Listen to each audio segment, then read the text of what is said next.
Mientras más violencia ejerce el régimen, más protestas habrán en el pueblo. ¿Cómo están, amigos? Bienvenidos a Noticias Importantes. Esperamos sus opiniones en los comentarios. Comenzamos. Mientras más violencia ejerce el régimen, más protestas habrán en la isla. Esta es una de las más grandes lecciones que nos dejó Caimanera. Enfrentar con violencia extrema el descontento es una orden de alto nivel en Cuba.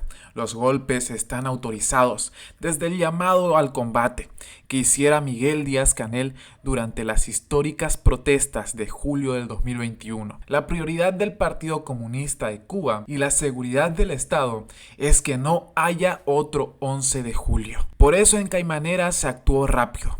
Con represión coordinada se puso fin a la protesta en poco tiempo, para mostrar después una tranquilidad vigilada. La criticada orden de Díaz-Canel a sus revolucionarios hace ya más de 2 años sigue vigente con su ratificación al frente del gobierno y también como primer secretario del Partido Comunista, único partido legal que dirige Cuba con impunidad exclusiva. El Partido Comunista de Cuba no rinde cuentas al pueblo ni a ninguna otra institución oficial. ¿Y cómo puede darse esto? Sus dirigentes no forman parte ni siquiera del amañado proceso electoral, no nacen del electorado. Sus instrucciones en materia de políticas públicas y de toda naturaleza son de estricto cumplimiento, y el gasto de presupuesto en su gestión, especialmente el asignado para las partidas referidas a imposición ideológica, censura, desinformación y represión,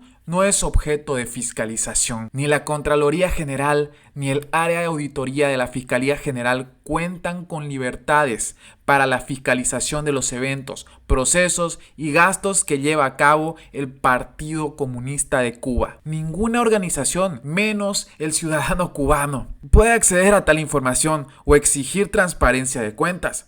Tampoco cabe contra los miembros del Buro, del Comité Central Libertad de Denuncia y procedimientos penales por excesos administrativos o delitos sin consecuencias. La normativa procesal penal reforzó el régimen de inmunidad en estos dirigentes, a fin de que puedan estar seguros frente a los delitos que ordenan y ejecutan durante la tarea de represión ciudadana. No es casualidad concentrar cargos en una misma persona que sea leal en extremo a la voluntad de los Castro.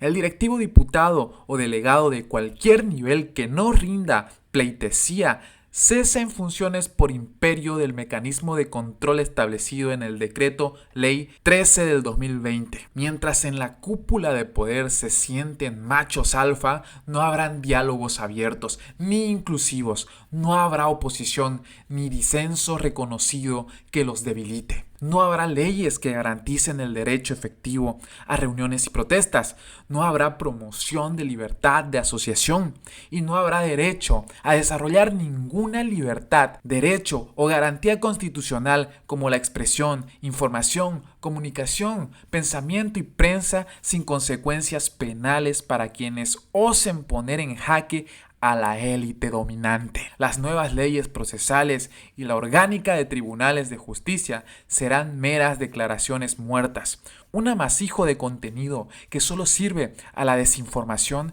y al encarcelamiento arbitrario. Pese a la violencia institucional, a los cubanos no les queda otra alternativa de libertad que las protestas. Es lo único que podemos hacer. Frente al escenario de los golpistas, de abuso sistemático del Estado y un modelo estructural de justicia fallido, la respuesta históricamente ha sido la rebelión popular. En los procesos de relación adversa entre Estado y sociedad, donde no existe el principio de proporcionalidad, los desenlaces finales son el estallido social. Es la única salida de Cuba. El presupuesto de proporcionalidad propio de países democráticos responde a la idea de evitar una utilización desmedida de medidas que conlleven una privación o una restricción de la libertad. La violencia de los cuerpos de Estado frente al ejercicio cívico de derechos humanos nunca será la primera opción.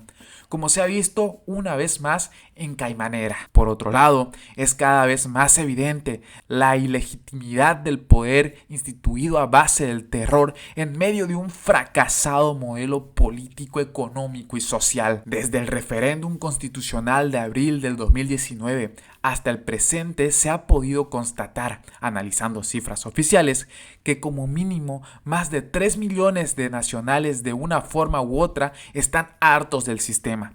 Lo desaprueban abiertamente. Otro grupo de ciudadanos, cifra que podría llegar a otros millones, resultarían mayoría en un ambiente seguro de consulta popular para acabar con el modelo imperante. Son datos de desaprobación que explican la violencia institucional que ejerce el régimen contra toda protesta. Al crecer el número de víctimas entre la población a causa de la violencia institucional, cae el compromiso ciudadano para con los gobernantes y aumentan los deseos de gestionar la libertad al precio que sea. Por eso, no es descartable en lo inmediato que se produzcan otros episodios de estallido social hasta el derrocamiento del modelo, a menos que la transición a la democracia sea llamada con urgencia desde adentro y con eficacia. Pero esto, como sabemos todos, es prácticamente imposible, por lo menos a corto plazo. Y tenemos muchos ejemplos recientes de violencia institucional. En agosto del 2022, en Nuevitas, Camagüey, una manifestación pacífica fue sofocada a base de violencia brutal. La alta dirección del Partido Comunista de Cuba estuvo en el centro de la represión, dirigida en este caso por Roberto Conde Silverio, primer secretario en el municipio agromontino. Le acompañaron agentes especiales como Allen Velázquez, oficial de seguridad del Estado. 2 meses más tarde, los hermanos Frank Artola, de 18 años, y Hilary Gutiérrez, de 26 años de edad, fueron golpeados y detenidos por fuerzas especiales durante las protestas de Línea y F en el Vedado Habanero. La golpiza que alcanzó a otros participantes fue un acto público y de gran repercusión. El pasado sábado 6 de mayo, en Caimanera, se repitieron las imágenes de brutalidad. Los videos que circulan en redes sociales demuestran que no hay compasión con la masa indefensa de personas que se lanza a las calles con quejas y peticiones, gritando libertad. Felipe Correa Martínez, de 26 años, y Luis Miguel Alarcón, de 31, 2 de los 5 detenidos, fueron golpeados durante la protesta por efectivos del Ministerio del Interior.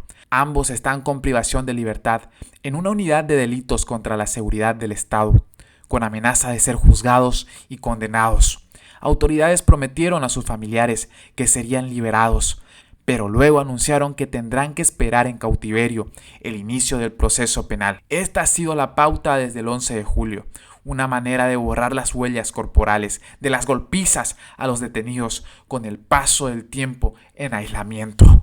A pesar de que Díaz-Canel dice estar comprometido con los mecanismos especiales y disposiciones del derecho universal y de Naciones Unidas, la práctica demuestra lo contrario. Su llamado a combatir a los manifestantes y el visto bueno a las golpizas policiales violan el protocolo de actuación de las fuerzas de seguridad del Estado en manifestaciones públicas y otras situaciones extraordinarias similares que sugiere aplicar la ONU, y el régimen se salta. Hacen lo que les da la gana con la isla.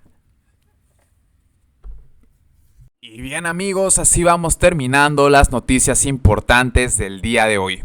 Por favor, nos ayudarían mucho compartiendo las noticias, para así poder llegar a muchas más personas con la verdadera realidad en Cuba. Patria y vida, mis hermanos, nos vemos en el siguiente informe.